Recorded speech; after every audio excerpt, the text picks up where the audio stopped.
Great. Good afternoon.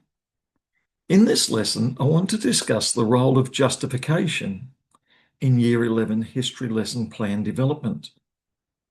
Well, some may argue that it's content that is the key and justification is of quite less importance. Many of the teachers that I've talked to, even in this last week, have stressed that it's the justification for your lesson, the reason why you do the lesson, that is so important for how you put together the lesson plan and then carry it out. Often people place an emphasis on content, rightly so, ensuring that the curriculum aligns with the government requirements and school requirements and the assessment requirements. And they place an emphasis on sequencing knowledge and preparing the students for their assessments. Yet this content focus risks marginalising the essential teaching, pedagogical, and epistemological knowledge dimensions and the justification as to why we do this, and the answers that we can give to students and teachers and parents as to why the topic is worth studying and worth teaching, why the sources that we choose are regarded as valuable and important, why primary sources are important, and why secondary sources need to be considered with care because they can have biases, and how we might understand these biases and how we might apply this understanding in the rest of our lives. Why do we use the particular methods that we're using in history or inquiry or teaching of narrative approaches? So when teachers integrate their justification into their plans and thinking about what they're doing and what they place where and how much time they give to different activities, they make explicit the educational, disciplinary, and ethical reasoning that undergirds their teaching choices. And if you come from a particular background or a particular way of thinking, or from a particular Christian perspective, then these values will also be important in the justification that you have, the type of school that you're working in, the type of social or cultural environment that you're working in. And the abilities of the students too can be considered important in the approach we take and the justification that we use. So lesson planning often emphasises content and the meeting of assessment requirements, but this paper argues that it's the integration of the justification into the lesson plan that is going to ensure that there are sound reasons for teaching the lesson. Justification requires an understanding of epistemological knowledge, pedagogy, historical perspectives, and ethical approaches.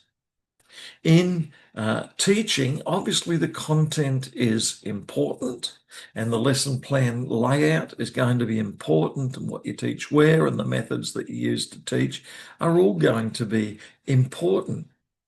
The assessments in particular will be important, but if students and parents and other teachers understand the value and the justification of what is being done, then there will be a greater likelihood of success for the students and for the teacher in preparing the lesson. The emphasis on content over justification can often lead to what David Perkins calls learning about some topics, some facts, some dates and events, rather than deeper learning skills as to why and how and what is occurring for what reasons and what context. Deeper understanding that is so important not only for the subject but also for life and learning more broadly. So, what is justification in the lesson that's being planned? Justification in the context of the lesson development refers to the reasons for particular aspects of the lesson.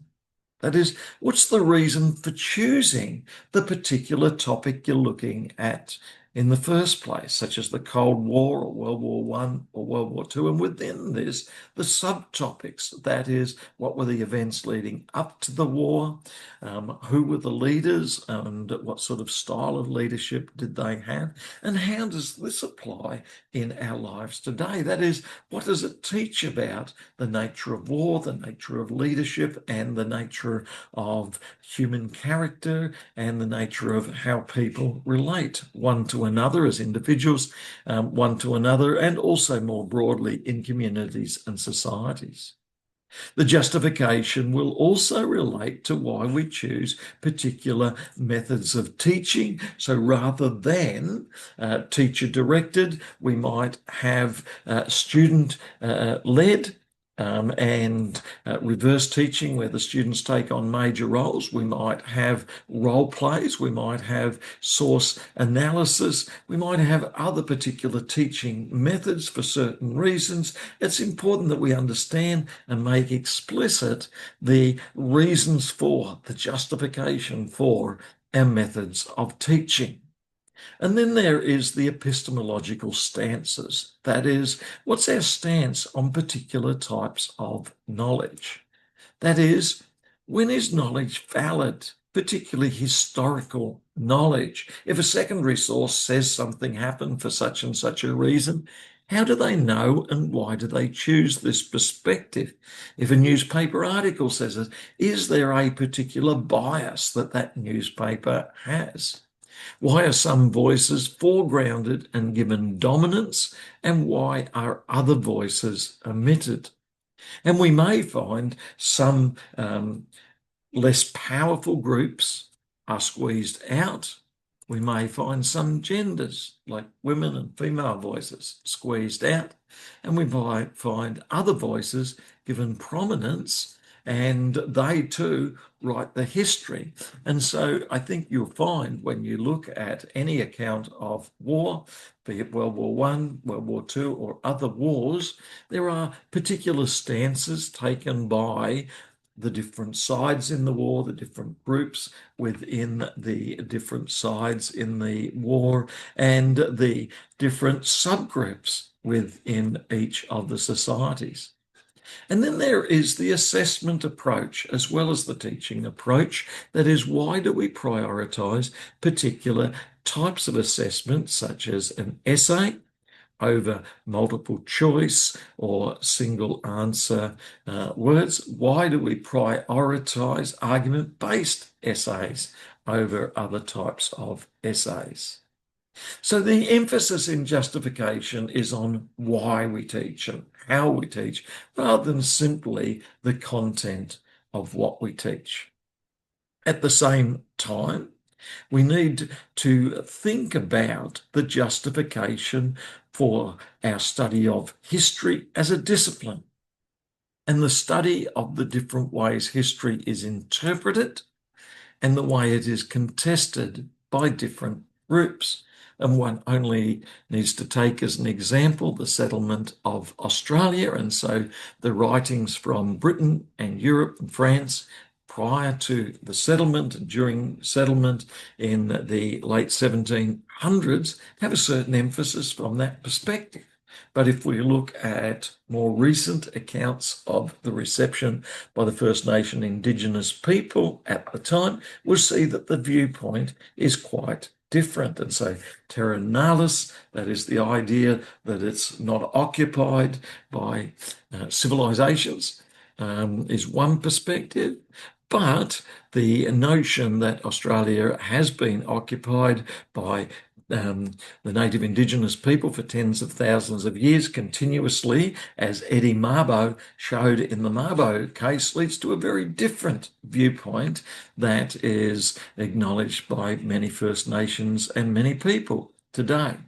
So incorporating justification helps us to see history not as static knowledge from one viewpoint, but as constructed understanding, and helps us to understand different perspectives and the value of understanding different perspectives for people today in life and in citizenships. If people are to participate in democracies today, whether in small communities or whether more widely, then it's important that they have a healthy understanding of perspective taking within history.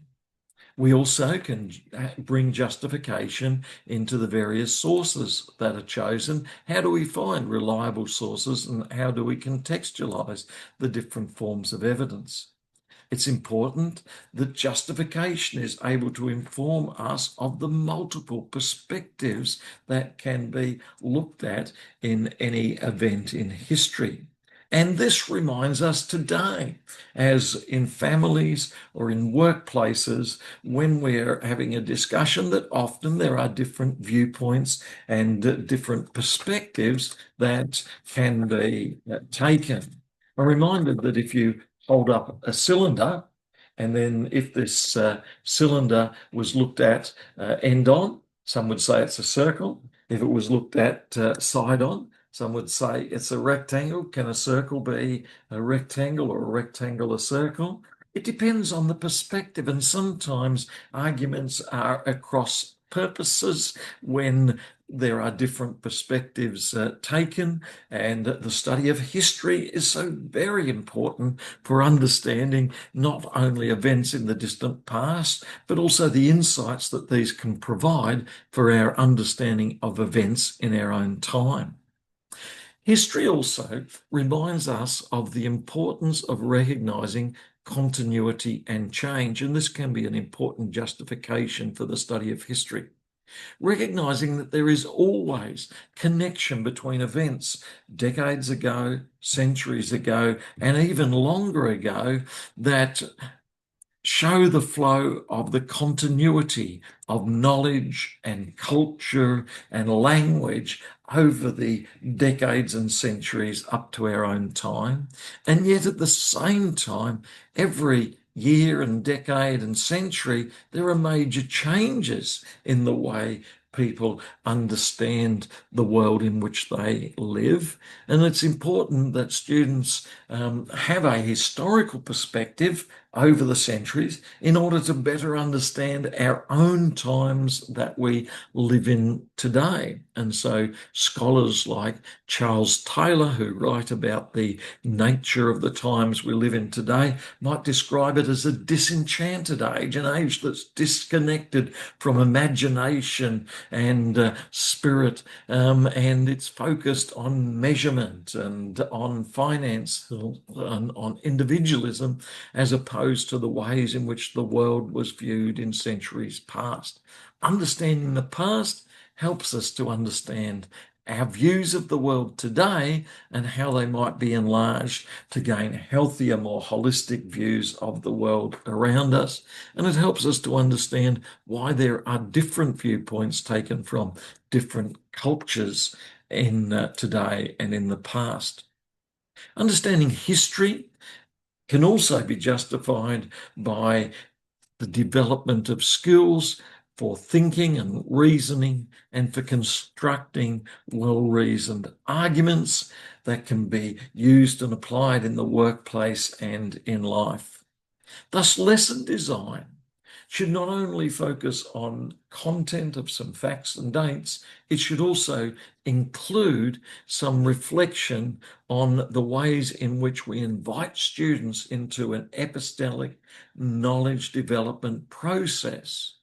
So what we're claiming here about the past should be made known to the students, and how we know it and how we communicate it should also be considered.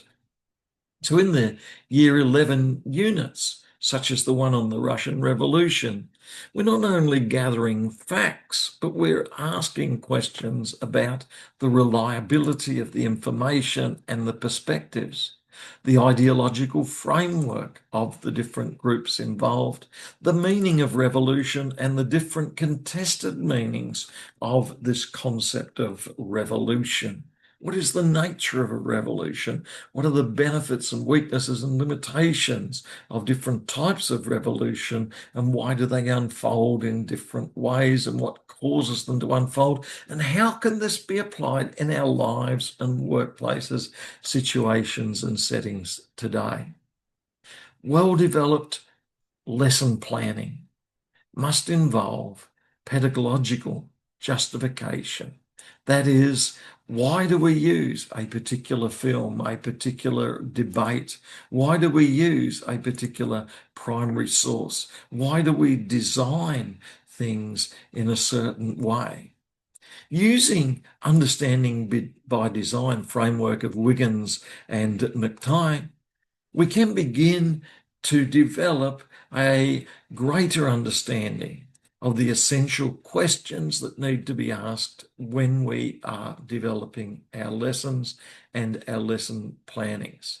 So if the goal is to, say, look at the impact of colonisation on Indigenous people, the justification would be to better understand the nature of colonisation, the values and culture of Indigenous people, and then to understand what is lost through these processes of colonisation, loss of language, introduction of diseases and other problems, loss of identity, loss of a sense of self-understanding. All of these things can be considered as part of the justification, which then applies in our own lives today as we live with tensions between colonising influences and more Indigenous influences. And this can be applied in a wide range of events and settings across our society.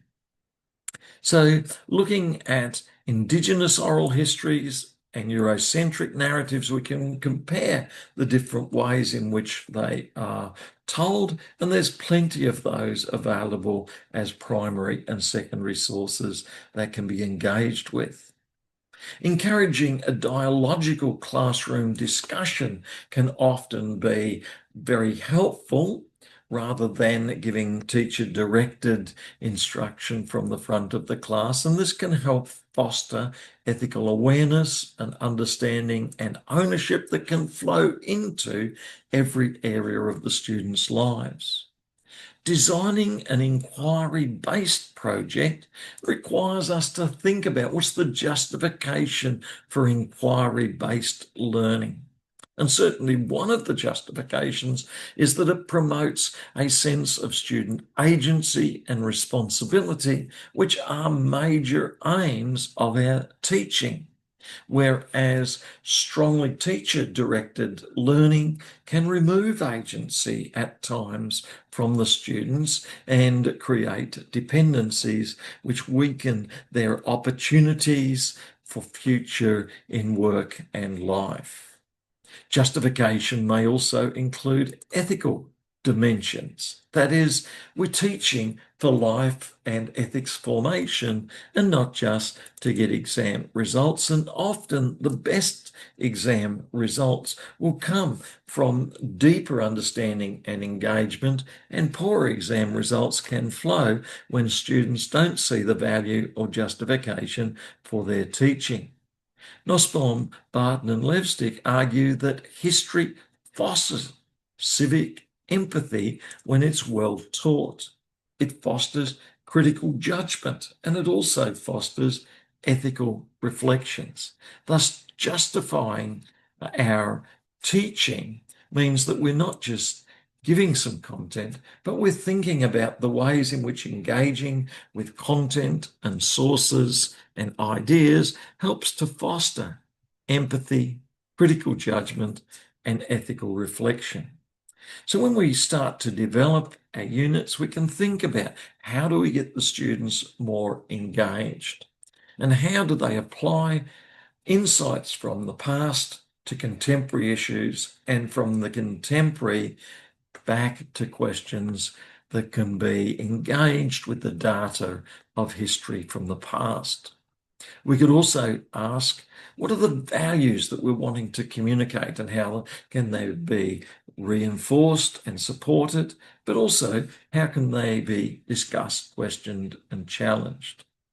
We can also think of where's the student's positions on ethical subjects. And I think if you take time to talk to the students, you'll find that there's often ethical pressures in their lives as to what they should think and do, peer pressures and other pressures. And looking at history and literature and other humanities can help students to think more deeply about the challenges that are faced and how they might be addressed.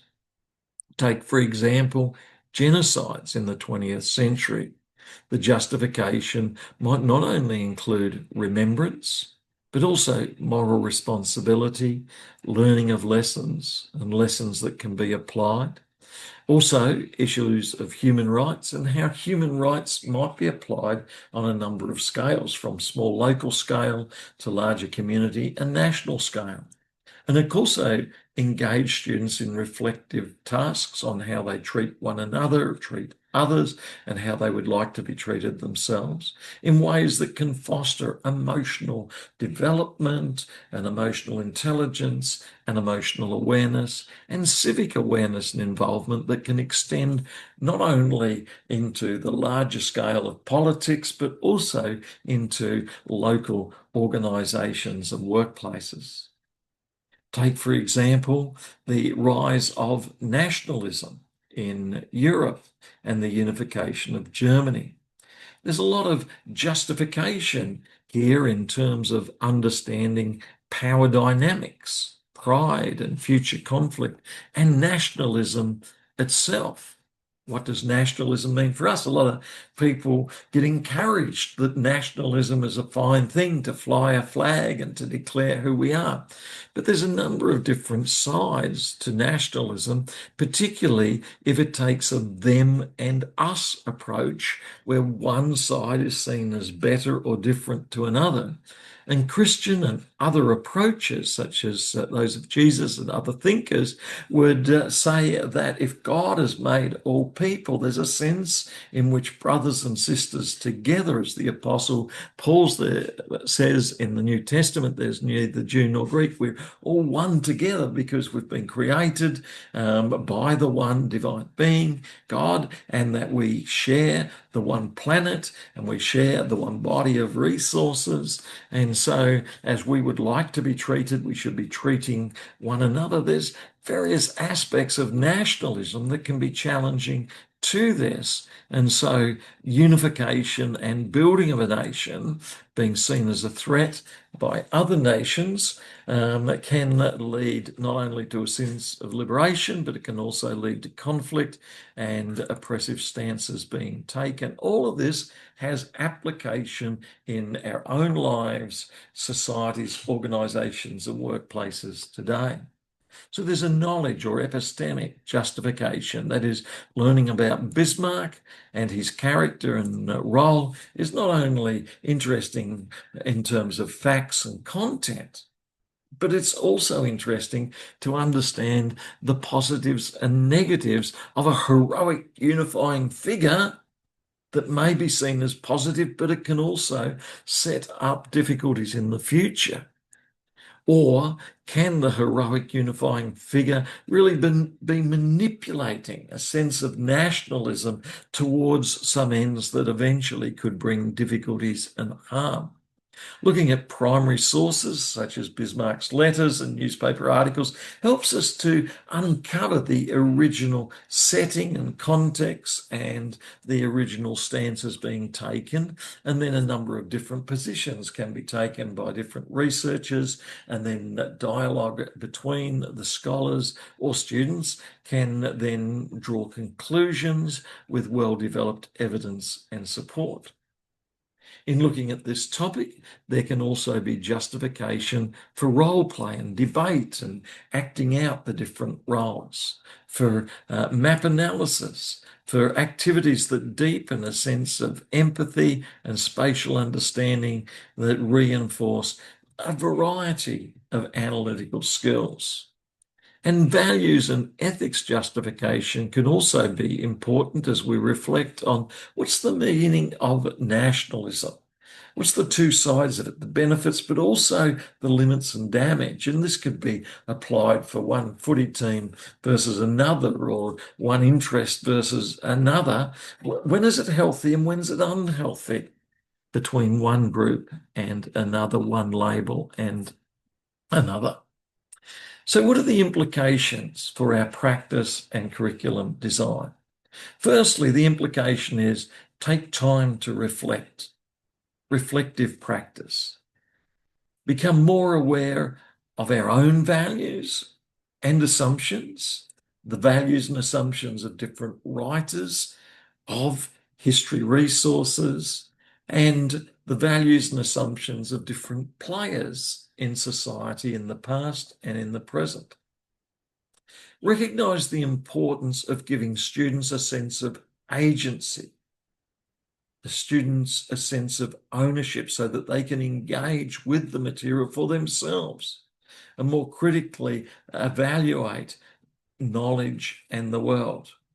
Not leaving the students entirely on their own, but resourcing them, encouraging them, stimulating them with questions and ideas and resources that help them to grow in understanding of themselves and others and the world around them.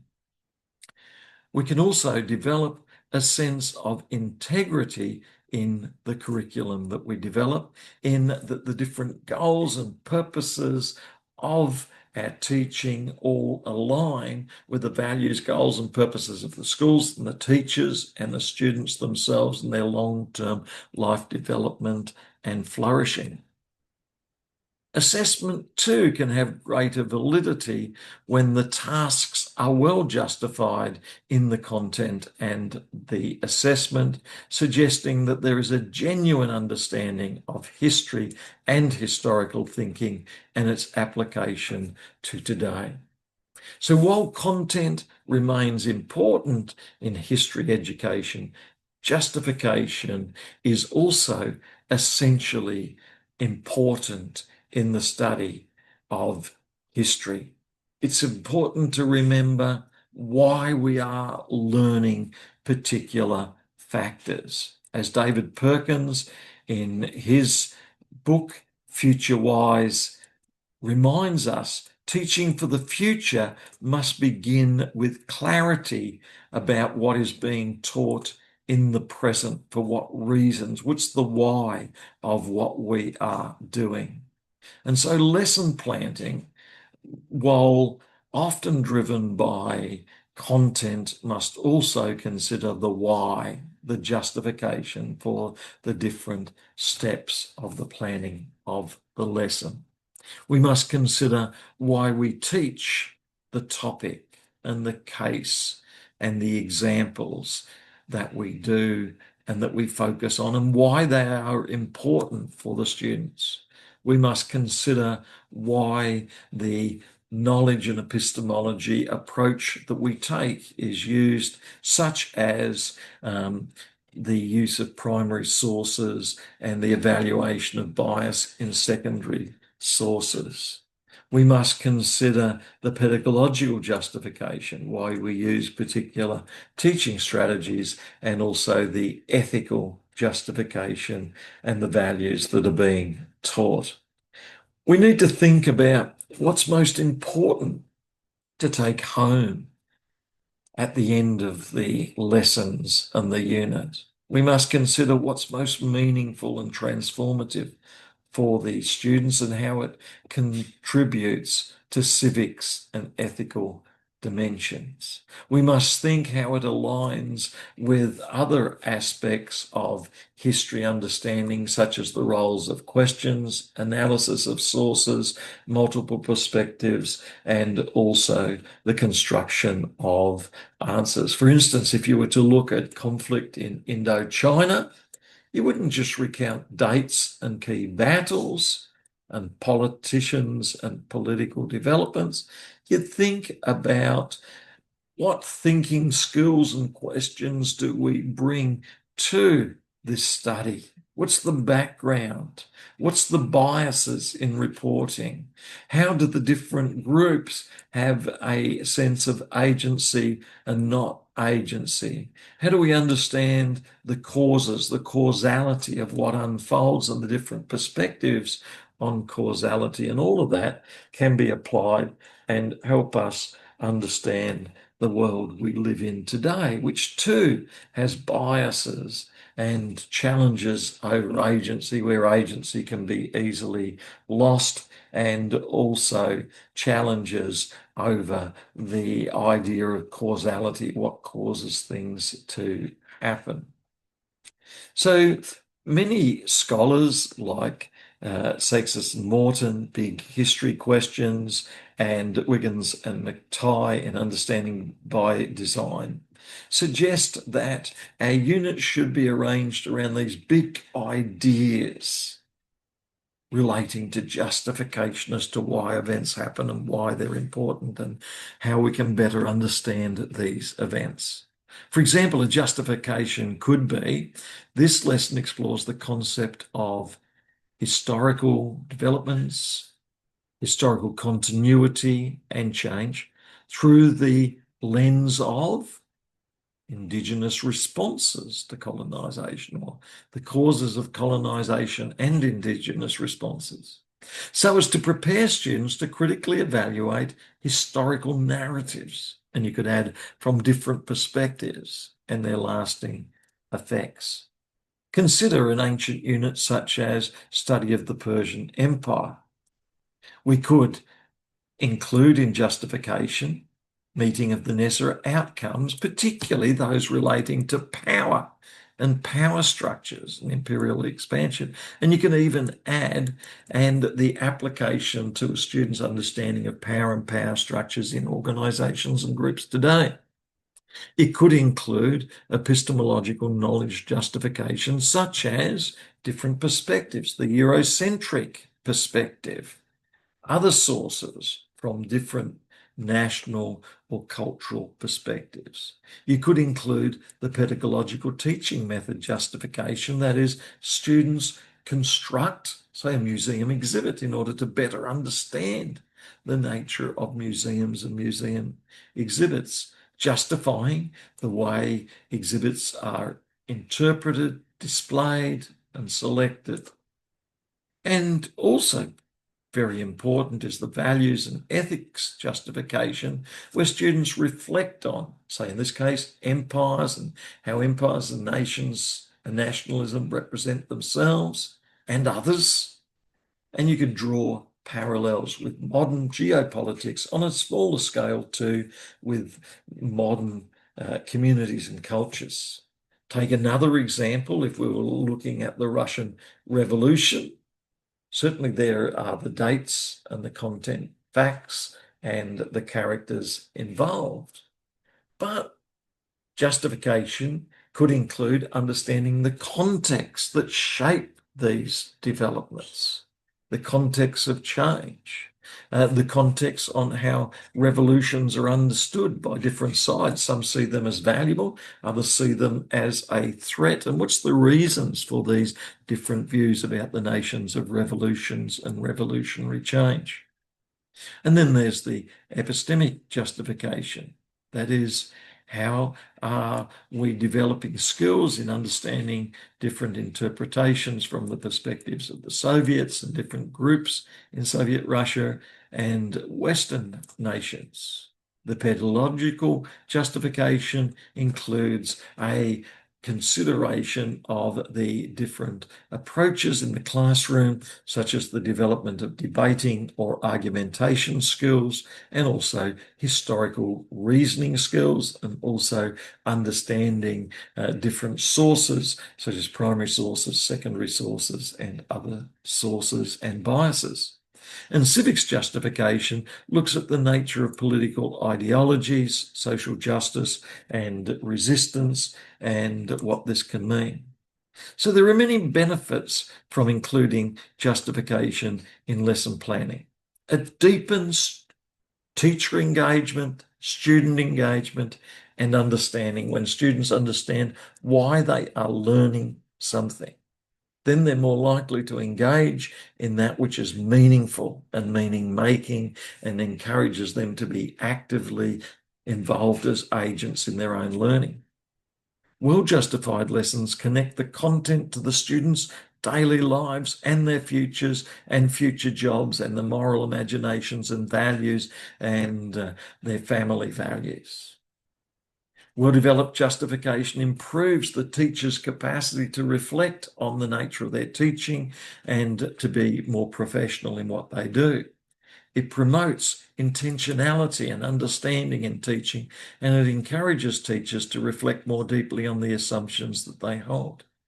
Well-developed justification enhances critical and ethical thinking. That is, we think about why we're doing things, and this can be applied in every area of life.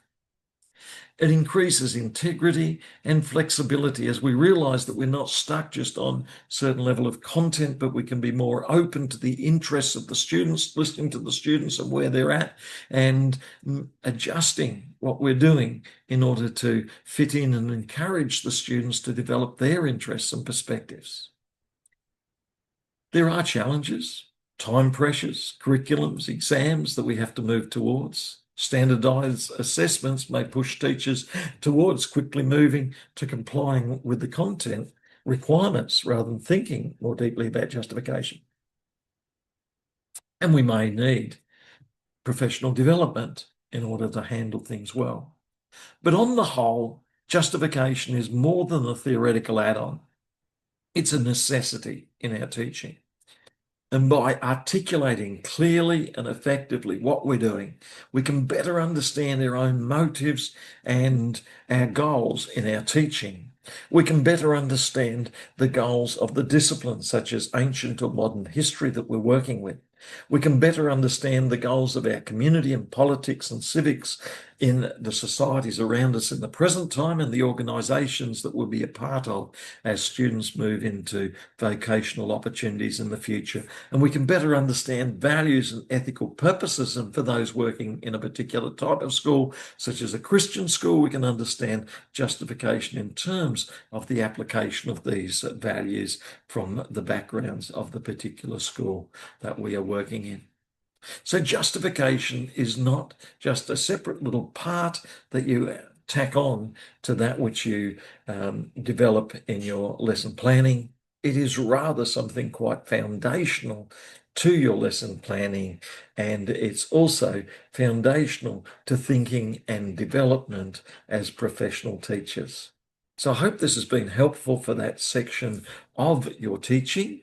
And if you have any further questions, please don't hesitate to get in touch and we can discuss them further. Thank you.